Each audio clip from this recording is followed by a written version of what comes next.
पुण्यात अनेक दिवसांपासून गुन्हेगारी खूप वाढत आहे आणि यावरूनच त्या दिवशी देखील एक गुन्हेगारीचा प्रकार घडला आहे। त्यामुळेच आता रवींद्र धंगेकर यांनी थेट भाजपलाच सवाल केला आहे।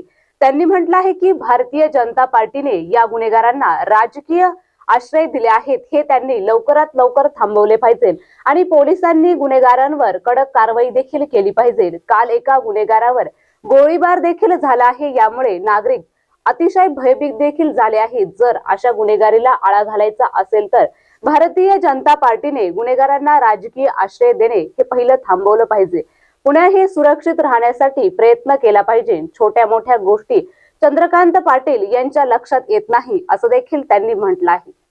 कुठेतरी गँगवर वाढत चाललंय पुण्यात, कायदा सुव्यवस्था राहिली नाही। पुणे शहरामध्ये उद्या मी पोलीस आयुक्तांना भेटणार आहे की पुणे शहरामध्ये काल ज्या पद्धतीनं एका गुन्हेगाराचा हत्या झाली, हे कोथरूड परिसर आहे आणि पुण्याची संस्कृतीमध्ये हा विषय बसत नाही आणि ज्या पद्धतीनं खून सत्र चालू आहे, कोयता गँगचे विषय चालू आहेत, यासाठी पोलीस आयुक्तांची उद्या माझी भेट आहे आणि याच्यामध्ये भारतीय जनता पार्टीचे जे प्रमुख त्या ठिकाणी पालकमंत्री आहेत चंद्रकांतदादा पाटील, त्यांच्या मतदारसंघामध्ये ही हत्या घडलेली आणि कोथरूडमध्ये जी परिस्थिती, आज पुणे शहराच्या कोथरूडमध्ये जी परिस्थिती, नागरिक भयभीत आहेत आणि याच्यावर जर या गुन्हेगारांना आळा बसवायचा असेल तर भारतीय जनता पार्टीच्या लोकांनी अशा गुन्हेगारांना राजकीय आश्रय न देता पुणेकरांच्या हिताचं पुणे सुरक्षित राहण्यासाठी काम करावं अशी आमची मागणी।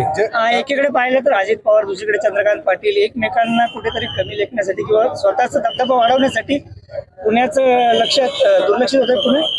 पुणे शहर, पुणे जिल्ह्याचे पालकमंत्री अजितदादा आहेत आणि चंद्रकांत दादा पाटील हे कोल्हापूरवरून पुण्यात आले, त्यामुळे पुण्यामध्ये जे काही चालतं, काय त्या छोट्या मोठ्या ज्या गोष्टी आहेत ह्या चंद्रकांत पाटलांच्या लक्षात येत नाहीत आणि त्यामुळे ते आता थोड्या दिवसाचे पावले त्या विधानसभेनंतर ते पुण्यातून जातीलच, पण अजितदादा त्याच्यावर लक्ष ठेवून आहेत आणि आमची मागणी अशी आहे की पुणे शहरातली गुन्हेगारी थांबली पाहिजे। चंद्रकांत पाटलांच्या उपस्थितीतच जे मोळ आहे त्यांच्या पत्नीला भाजपात प्रवेश दिला गेला होता।